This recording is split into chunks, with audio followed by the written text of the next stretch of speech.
Why hello there, ladies and gentlemen, and welcome back to Car Juice. Today I'm going to be giving you guys the squeeze on the 2018 BMW X5. The 2018 BMW X5 was sold from 2014 up until 2018, this of which being the very last year for this exact model.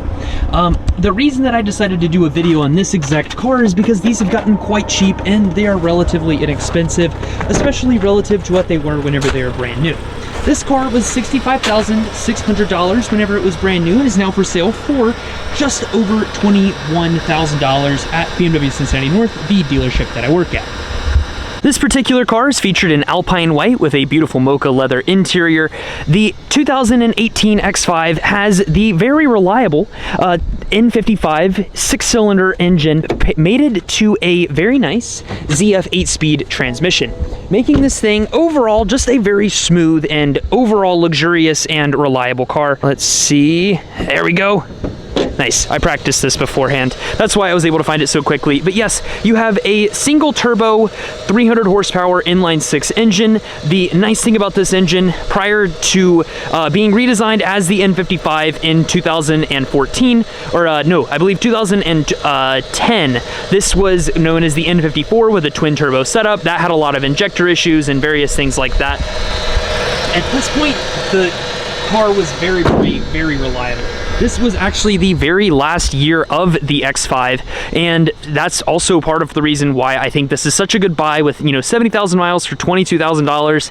I think it's a pretty good deal. I mean, you can compare that to a 2 to 3 year old Hyundai. You're gonna have nowhere as close to the reliability, or maybe, yeah, I would say on a Hyundai, probably nowhere as close to the reliability or the kind of just brand prestige that comes with driving a car like this. The overall, the fit and finish whenever you open and close the doors is just so nice on an X5.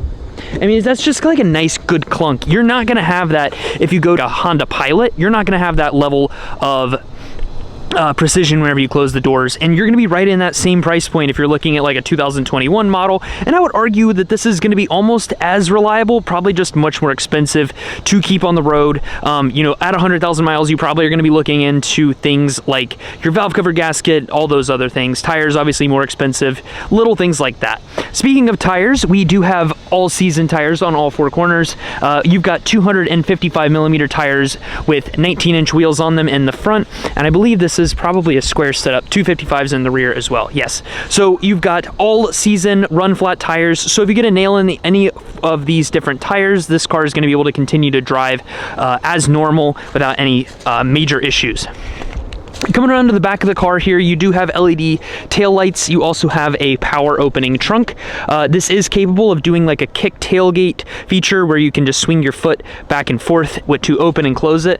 And then in the back of the car, you do have a extra large storage capacity down here where you can put like almost 2 full-size carry-ons, maybe a small carry-on and a little thing. And then you've also got a spot where you could like hide a purse or any other kind of nice belongings that you don't want people to see in the back. A full cargo carrier cover so people can't look into the back of your car whenever you're driving around, and then you get some lovely floor mats. That's the nice thing about a pre-owned car, is you just get whatever was left over with the previous owner. Moving into the back seat of the car, you do have quite a good amount of legroom here in the rear. You've got probably around 6.5 to 7 inches of rear legroom. Creature comforts go, heated seats in the rear are optional. This one doesn't have that, but you do have rear 5-zone climate or 4-zone climate in the back seat of the car. It would be 5-zone if you got the optional 3rd row seat, which I would not recommend as it's very small. These rear seats also do fold down completely flat, and then as far as headroom goes in the rear, you're probably looking around 4 inches, 3-4 inches or so of headroom in the rear of the car as well. Overall fit and finish of the back seat of the car is very nice, and you do have a pretty high quality relative to like modern cars. Center console here in the back, a little bit of storage there for your kids to stuff things in and never be seen again. Coming up to the front seat, you're gonna have more kind of high quality fit and finish items inside of the car. More of those kind of mocha leather accents. I love brown on cars. I wish that it was more common and popular, but let's go ahead and hop inside and we'll take a little bit further look at the infotainment. So in the driver's seat of the BMW X5, you are basically in a standard BMW of the era. Similar styling from 2014 all the way up until 2018. In 2016, I believe, we got our iDrive 6 operating system, which works pretty well. I would still definitely recommend just using Apple CarPlay most of the time, but it does have, you know, SiriusXM, general basic functionality. You can change between 2 different colors of ambient lighting, but overall, it's just like a typical, you know, very German operating system. Doesn't do anything too crazy. The lights are going to switch between white and orange, depending on the time of the day. Orange is easier to see at night, so that's why they do that on these little lights down here in the center part. And then also, it'll do the same with the gauge cluster. It'll switch between different colors, making it easier to see at night. They made paddle shifters standard on the X5 40e for this year. I would not buy the X5 40e variant. 4-cylinder hybrid, let me tell you, that is not a very good engine. I would not recommend it. It has transfer case issues. It has a multitude of issues. Get the X5 35 xDrive. I think that's going to be the best car for you as far as maintaining its value long term, and then also just overall being the best as far as dependability and a lot of those other factors go that are very important whenever you're picking up a pre-owned car in that $20,000 or so odd price range.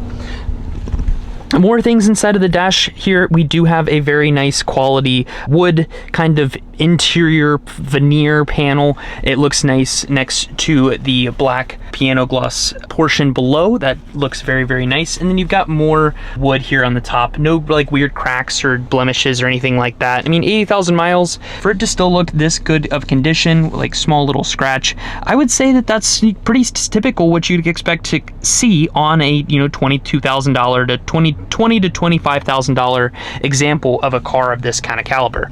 I do love the shift knob. I had a 2017 340 myself, had the same shift knob. You've got like this nice leather feel on the back of it, little button that you have to press in order to throw it into gear. When you throw it into reverse, this one does have the upgraded parking assistance package, so it'll actually be able to help you find a parking spot. If you want to look around the front of the car, you can press this little wide angle camera view here, and you can actually of the back of the car.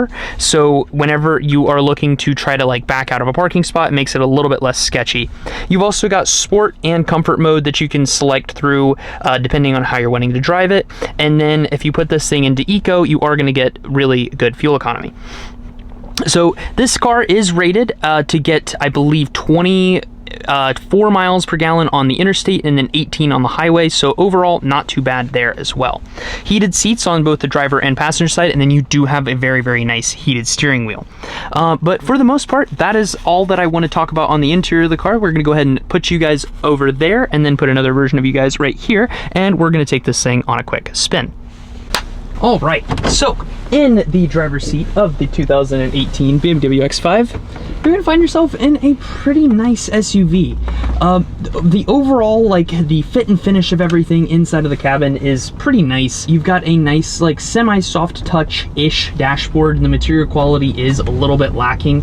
That was kind of one of the downsides of BMW in this era, is that it was kind of like, they were in a pretty good price cutting phase. What BMW typically does is they'll roll out like an excellent product that is just so good, especially for the money. The next couple of years, they slowly start cutting costs to see where exactly it is where sales start to slump off. I mean, it's typical business, but like you can see exactly what they did when you look at this car. This car overall fit and finish is really good, even though it's, you know, 7 to 8 years old at this point. The car still has pretty excellent fit and finish of everything. There's not a lot of creaks and cracks. As you can hear whenever we're out driving around, there's not a lot of kind of bangs and bops or anything like that. It's a relatively quiet cabin and a overall just like a good ride quality. Wireless Apple CarPlay. Wireless CarPlay was a little bit sketchy back in the day. No Android Auto yet. That didn't come out until 2019, but the car does still have 4G connectivity, so you'll be able to do real-time traffic updates through the navigation system in the car.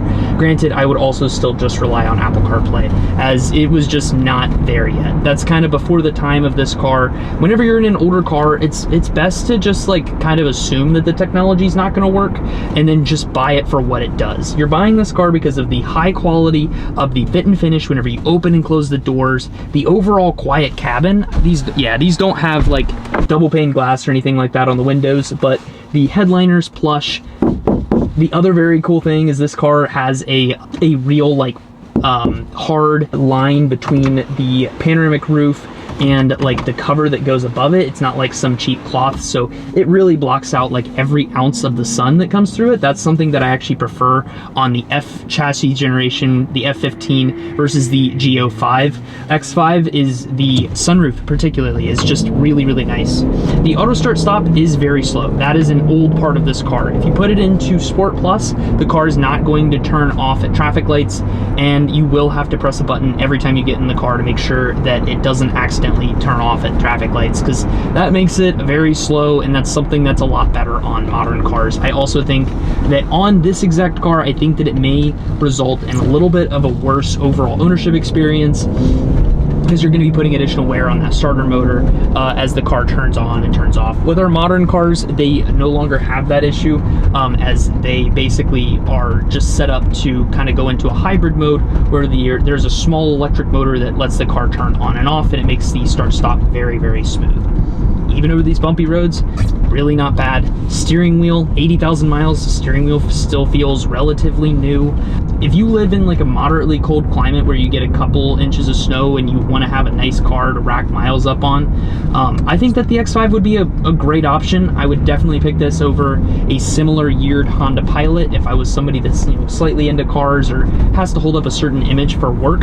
I think this is an excellent option, especially over like a Range Rover or anything like that, because that's going to have a lot more issues. Main things you're going to have to worry about with an older BMW are going to be things like your valve cover gaskets, potentially water pumps, but overall these just need regular maintenance that is slightly more expensive, but still better off than if you were to go with like something, you know, brand new that's going to face a lot of depreciation, or that is or that's like a less reliable brand. Also, don't buy the 50s. The V8s are too much headache. Just get the 6-cylinder. It's a great engine. The car is easy to drive. It's, you know, nice mid-size. But yeah, that's my 2 cents on the 2018 BMW X5. I really appreciate you guys watching. If you guys did enjoy the video and you learned something, you know, consider subscribing and leaving a comment and liking the video. Without further ado, guys, I'll catch you guys in the next one. Deuces.